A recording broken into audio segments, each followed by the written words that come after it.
అందరికీ నమస్కారం. తెలుగు కథల సంపుటికి స్వాగతం. గుండు భీమన్న కథల్లో నౌకరు బదిలీ. గొప్ప కోసం జమీందారు గారు తన అల్లుడైన గుండు భీమన్న దగ్గర ఒక నౌకరు కుర్రాన్ని ఏర్పాటు చేశారన్న మాటే కాని ఆ కుర్రాడికి పని ఏమీ ఉండేది కాదు. అసలే కోతి, అందులో పని కూడా లేదు. అందుచేత భీమన్న నౌకరు అస్తమానము గోడల మీద, గొబ్బెమ్మల మీద, కుర్చీల మీద, మెట్ల మీద ఎక్కి దూకుతూ ఉండేవాడు. తన నౌకరు ఇలా అస్తమానము కోతిలాగా గెంతుతూ ఉంటే భీమన్నకు సరదాగానే ఉండేది. కానీ జమీందారు గారికి మటుకు చిరాకు కలిగేది. అల్లుడు గారి నౌకరు కదా, అల్లుడు గారే వాణ్ణి అదుపులో పెడతారులే ఆయన అనుకునేవాడు. అల్లుడు గారు సమీపంలో లేని సమయాల్లో మటుకు నీకు కాలు చేయి ఊరుకోదురా, క్షణమైనా కుదురుగా ఉండలేవేం అని కసిరేవాడు. కుర్రకుంక ఈ కసుర్లు పట్టించుకునేవాడు కాదు. ఆయనకు కనిపించకుండా వెళ్ళి మళ్ళీ తన ఆనందం కొద్దీ గెంతేవాడు. ఇలా ఉండగా ఒకనాడు గుండు భీమన్న సమక్షంలోనే నౌకరు కుర్రాడు గెంతుతూ ఉండడం, గుండు భీమన్న వాణ్ణి పల్లెత్తు మాట అనకపోవటము జమీందారు గారు తన కల్లారా చూశాడు.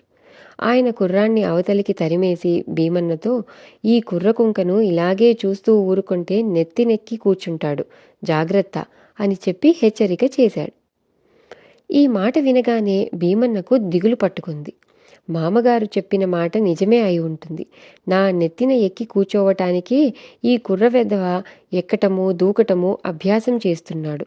ఎలాగైనా వీడు నా నెత్తిన ఎక్కి కూర్చోకుండా చూసుకోవాలి, లేకపోతే మామగారు నొచ్చుకుంటారు అనుకుని భీమన్న ఒక ఉపాయం చేశాడు. నౌకరును పిలవవలసి వచ్చినప్పుడల్లా ముందుగా నెత్తిన ఒక పెద్ద తలపాగా పెట్టుకొని దానిమీద చేతులుంచుకొని నౌకరును పిలిచి వాడికి చెప్పవలసిన పని చెప్పి వాడు వెళ్ళినాక నెత్తిమీద నుంచి తన చేతులు తలపాగా తీసేసేవాడు. అప్పటికీ వాడు నెత్తిన ఎక్కి కూర్చుంటాడేమోనని కుర్రాడు వెళ్ళిపోయేదాకా ఒకచోట కూర్చోక భీమన్న అటూ ఇటూ పచార్లు చేస్తూ కుర్రాడితో మాట్లాడేవాడు. ఒకనాడు భీమన్న నెత్తిన పెద్ద తలపాగా దానిపైన తన చేతులు పెట్టుకొని అటూ ఇటూ పచారు చేస్తూ ఏదో పని చెబుతూ ఉండడం మహాలక్ష్మి కంటపడింది. ఆమె తన భర్తను, ఈ తలపాగా ఏమిటండి అని అడిగింది. నౌకరు కుర్రాన్ని పంపేసి భీమన్న తన భార్యతో, నీకేం తెలుసు, చూస్తుండగానే ఈ కుర్రాడు నా నెత్తిన ఎక్కి కూర్చుంటాడట, మామగారు చెప్పారు, అనుభవం ఉన్నవారు కనుక ఆయన బాగా కనిపెట్టారు. ఆయన అన్నది అక్షరాలా నిజమే. ఎంచేతనంటే వీడు నా నెత్తిన ఎక్కి కూర్చోవటానికే అవి ఇవి ఎక్కి దూకటం అభ్యాసం చేస్తున్నాడు. నేను జాగ్రత్తగా కనిపెడుతున్నానుగా అన్నాడు. మహాలక్ష్మి నవ్వి, నాన్నగారి ఉద్దేశం అది కాదు.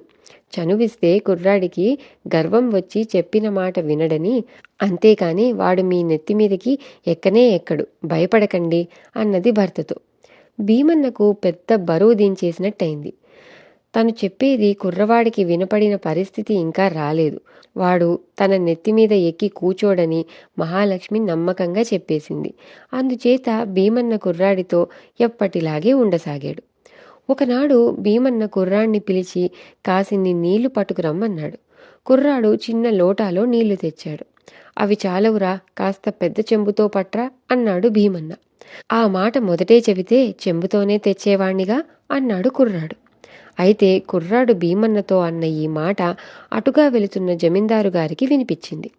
ఆయన భీమన్న దగ్గరికి వచ్చి, ఆ కుర్రకుంకను అలా ఎదురు జవాబు చెప్పనిచ్చావే, ఇలా చేస్తేనే వాడు నెత్తికెక్కేది అని గట్టిగా హెచ్చరించాడు.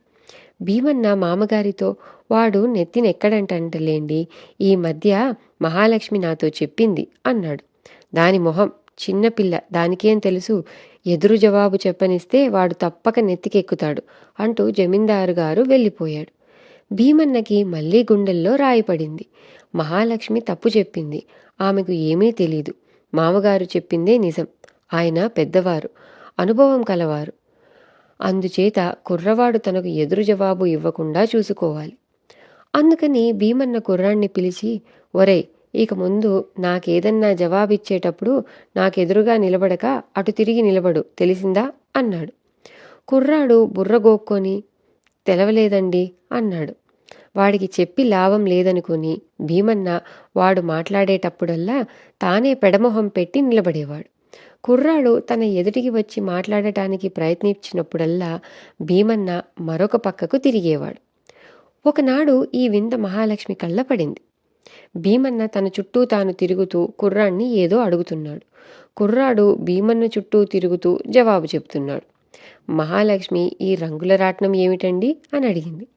మరేం లేదు, కుర్రాణ్ణి ఎదురు జవాబు ఇవ్వనివ్వద్దని, ఇవ్వనిస్తే వాడు నిశ్చయంగా నా నెత్తికెక్కుతాడని మామగారు మళ్ళీ చెప్పారు. ఎదురుగా నిలబడి జవాబు చెప్పకురా అంటే కుర్రవెదవుకు అర్థం కావటం లేదు. వాడు నా ఎదుటికే వచ్చి జవాబు చెబుతాడు. నా నెత్తిన ఎలాగైనా ఎక్కాలని వాడికి బాగా ఉన్నట్టుంది. అందుచేత నేనే వాడికి పెడమొహం అవుతున్నాను. అంతకంటే ఏమీ లేదు అన్నాడు భీమన్న తన భార్యతో. ఈ మాటలు విని మహాలక్ష్మి విరగబడి నవ్వి, ఎదురు జవాబు ఇవ్వటం అంటే ఎదురుగా నిలబడి జవాబు ఇవ్వటం కాదండి, మంచి మర్యాద లేకుండా పొగరుగా జవాబు ఇవ్వటం అన్నమాట. పనివాళ్ళు వినయ విధేయులుగా ఉండాలని నాన్నగారి ఉద్దేశం అన్నది.